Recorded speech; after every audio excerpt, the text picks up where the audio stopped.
अध्यात्म विज्ञान कोई धर्म या संप्रदाय नहीं है, ये स्पिरिचुअल साइंस है जो कुदरत के कानून पर आधारित है।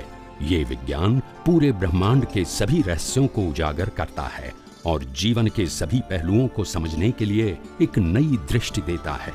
इसी को आर्ट ऑफ विजन कहते हैं, दुनिया को देखने की एक नई दृष्टि, जो अध्यात्म विज्ञानी परम पूज्य स्वामी श्री कमलेशानंद जी के निर्देशन में सनातन सत्य का अनुसंधान कर हमारे जीवन को प्रकाशित करे। जय सच्चिदानंद। જય સચ્ચિદાનંદ સ્વામી। જય સચ્ચિદાનંદ સ્વામી, કરેક્શન છે, આપણે છે હમણાં તમારી દિવ્ય દર્શનમાં જે વાત કરી સાયન્સ એન્ડ ટેકનોલોજી, આ શબ્દ જનરલમાં તો રેગ્યુલરમાં સાયન્સ ટેકનોલોજી સાયન્સ માટે વપરાય, ભૌતિક સાયન્સ માટે વપરાય છે। Correct correct. અને હવે આપણે અહીંયા વાત કરી સાયન્સ 6 તત્વો, તો બરાબર છે, સાયન્સમાં 6 તત્વો જ હોય ગમે તે હોય। Correct correct. ટેકનોલોજી, તમે ટેકનોલોજીને પણ એમાં ઇન્વોલ્વ કરી, એમાં બી 6 તત્વો છે। હા, એટલે ટેકનોલોજીમાં કુદરતી કાનૂન આવે ને કુદરતી રચના આવે, એટલે તમે કોઝ એન્ડ ઇફેક્ટ ની ટેકનોલોજી બનાવી, બરાબર ને? That's it. Effect, circumstances, laws, એ બધું ટેકનોલોજી કહેવાય। અને science only 6 eternal element, that's it. હવે આપણે ભૌતિક વિજ્ઞાનમાં આપણે 5 તત્વોની વાત કરતા હતા, હવે એ 5 તત્વોને સાયન્સ કહેવાય, બાકી બધી ટેકનોલોજી કહેવાય। હા, ધેટ મીન્સ કે સાયન્સ, ટેકનોલોજી અને ખાલી ભૌતિક સાયન્સ। ભૌતિક સાયન્સમાં પણ સાયન્સ એન્ડ ટેકનોલોજી છે, આધ્યાત્મમાં પણ સાયન્સ એન્ડ ટેકનોલોજી છે, બંનેમાં વસ્તુ તો કોમન જ છે। સાયન્સમાં બંનેમાં પેલામાં 5 તત્વો, આમાં 6 તત્વો। પેલામાં ટેકનોલોજીમાં રિલેટિવ વ્યૂ પોઈન્ટ આવે, આની અંદર કોઝ એન્ડ ઇફેક્ટ પણ આવે, આની અંદર કુદરતનો કાનૂન પણ આવે, અને કુદરતી રચનામાં મનુષ્યના કોઝ એન્ડ ઇફેક્ટ પણ આવે, બધું જેની અંદર આવે, ચારે ગતિ પણ આવે। આ બધું આધ્યાત્મમાં આવે, પેલામાં ના આવે। પેલામાં 5 તત્વોનો ઉપયોગ મટીરિયલાઇઝ કરી અને લોકોને કઈ રીતે ઉપયોગી થાય એવું બનાવવું, એને ટેકનોલોજી કહે છે।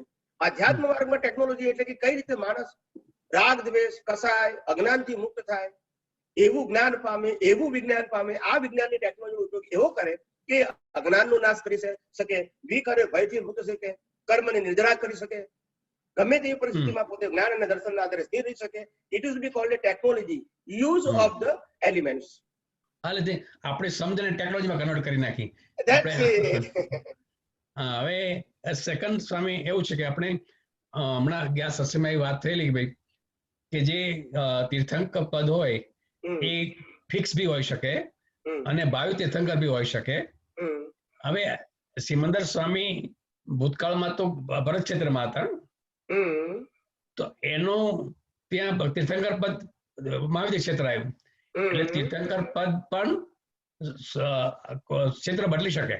ઓફકોર્સ આપણે જે એટલે ભાવિ તીર્થંકર સપોઝ હોય તો એ વાના બી હોઈ શકે, મહાવીરના બી હોઈ શકે। હું તમને સમજાવું કઈ રીતે ક્ષેત્ર બદલાય। આપણે બધા ક્ષેત્રોનું ઇમ્પોર્ટન્ટ ગણીએ છીએ ને, એ ના ગણો। પહેલા તમને કીધું કે મહાવીર ક્ષેત્ર જવું એ ઇમ્પોર્ટન્ટ વસ્તુ નથી, તમે અનેક વખત કીધેલું છે। એમ આજે મેં તીર્થંકરનો ભાવ બાંધ્યો અને તીર્થંકર મારી ડ્યુ ડેટ 100, 200, 500, 1000, 2000 કે 5000 કે 25000 વર્ષ પછી મારી ડ્યુ ડેટ હોય તો કુદરતે મને મહાવીર ક્ષેત્રમાં તીર્થંકર બનાવવો પડે, ભરત ક્ષેત્રમાં પોસિબલ નથી। ઓકે, એટલે કે બસ એ જ કહેવાનું, there is no option at all with the nature। Correction કરવાનું તો ભાઈ તીર્થંકર પદ પર સપોઝ જ્યાં બંધાયું તો એક ક્ષેત્રમાં થાય, ના બંધાયું તો જ્યાં કારણ કે એક વસ્તુ તમે ધ્યાનમાં રાખો, તમે નરગતિમાં બાંધો થાય, નરગતિનું ક્ષેત્રની તમે ભાવના નથી કરતા, બરાબર છે, તો કદી કેમ મળે છે? નહીં, એટલે આ તો મહાવીરનું જેમ આ ક્ષેત્રમાં ફિક્સ થયું હતું એની વાત છે। એટલે હું તમને પેલા પ્રિન્સિપલ સમજાવું છું કે નરગતિનું ક્ષેત્ર નથી માંગતા તોય કેમ મળે છે, એનો જવાબ આપો પેલા, એમ કહું છું। ઇક્વાલિટીને આધારે મળે, આપણે ક્વોલિફિકેશન પાછો જવાબ ક્વોલિટી ઉપર આવ્યો કે નહીં, તો મહાવીર ક્ષેત્ર કયા આધારે મળશે? માગવાથી ક્વોલિટી મળશે। That's it. હું આ પ્રિન્સિપલ તમને પ્રૂવ કરવા માંગુ છું। મહાવીર ક્ષેત્રમાં અત્યારે સત્ય ઉઠાડે છે અને તમારા કર્મ સત્યનું લાયક હશે તો કુદરતને માગ્યા વગર ઓપ્શન નથી, because of your qualification you have to gone there. There is no option with the nature too। એ સમજણ આવી ગયું કે ક્વોલિફિકેશન આધારે જ મહાવીર ક્ષેત્ર મળે છે આપણને। તો સપોઝ જે આપણે એ વાત કરી કે ભાઈ મારે વડાપ્રધાન થવું છે આ દેશમાં, લોકશાહી ત્યારે જ વડાપ્રધાન થવાય, ન હોય તો ન થઈ શકે। મેં ક્યારે કીધું કે તમે નક્કી કર્યું હોય કે મારે આ ક્ષેત્રના તીર્થંકર થવું છે તો તમારે રાહ જોવી પડે। ઓકે, એટલે મહાવીર એને રાહ જોવી પડે, એટલા માટે ભાવિ તીર્થંકર તીર્થંકર થવું છે તો પછી તમારે રાહ જોવી પડે, જયારે અહીંયા તીર્થંકરનો યુગ આવે ત્યારે જ થાય ને. બરાબર છે. બીજું હમણાં પ્રાર્થના શબ્દની બે પ્રશ્ન થયા. એટલા માટે હું કાયમ માટે એટલા માટે કશું સ્પેસિફિક નથી કરતો. હું કાયમ માટે કહું છું કે હે અંતર્યામી પરમાત્મા, મને મોક્ષ માર્ગ માટે લાયક અને સહાયક સંજોગ પ્રાપ્ત થાવ. There is no any specification. ના, એ તો એ બધું એવરીથિંગ આ ખાલી ક્લેરિફિકેશન કરવાનું હતું કે આ શું છે એમ.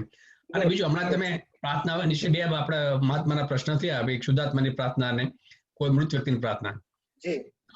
આપણે તો દેવી દેવતા માટે ભાવ કરતા હોય, દેવી દેવતાનો હિસાબ હશે તો આપણને પ્રાર્થનાનો હિસાબ મળશે, બરાબર છે.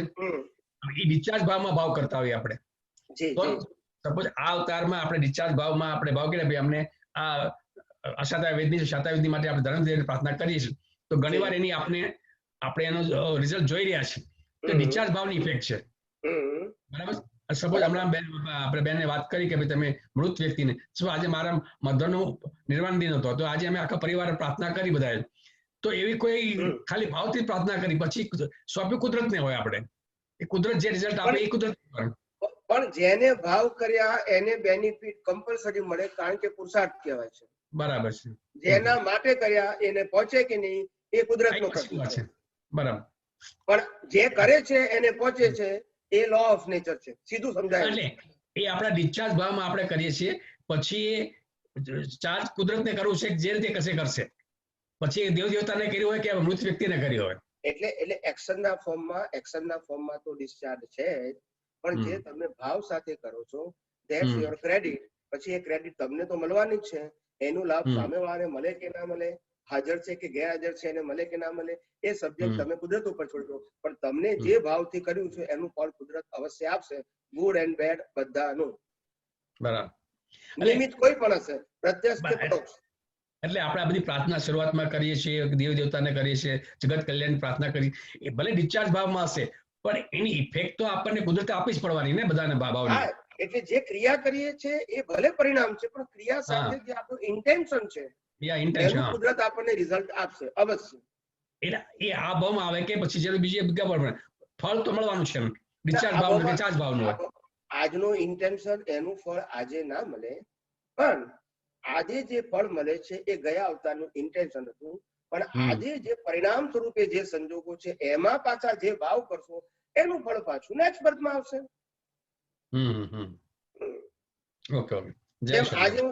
આજે હું દાન આપતો હોઉં પણ ભાવથી દાન આપું તો પાછું દાન કરવાનો ભાવ કરું છું, પાછો નેક્સ્ટ બર્થમાં પાછું ભાવ દાન આપીશ, પાછો ભાવ કરીશ, પાછો નેક્સ્ટ બર્થમાં દાન આપીશ. કેમ?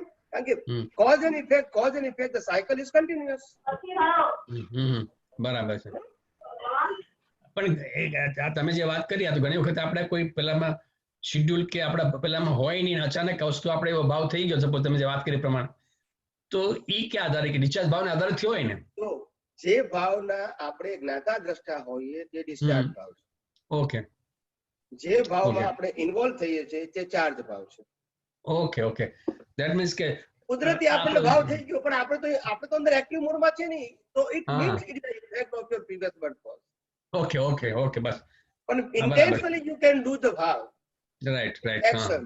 તો એ ભાવને કારણ કે તમે ઇન્વોલ્વ છો ને, તમે એટલે પ્રતિષ્ઠિત આત્મા ઇન્વોલ્વ છે ને, પ્રતિષ્ઠિત આત્મા ઇન્વોલ્વ છે, હા, એનો તમને ફળ મળશે. પ્રતિષ્ઠિત આત્મા અવસ્થાનું જ્ઞાતા દ્રષ્ટા છે તો પછી એ પરિણામ છે. ઓકે. જય સચિદાનંદ. જય સચિદાનંદ.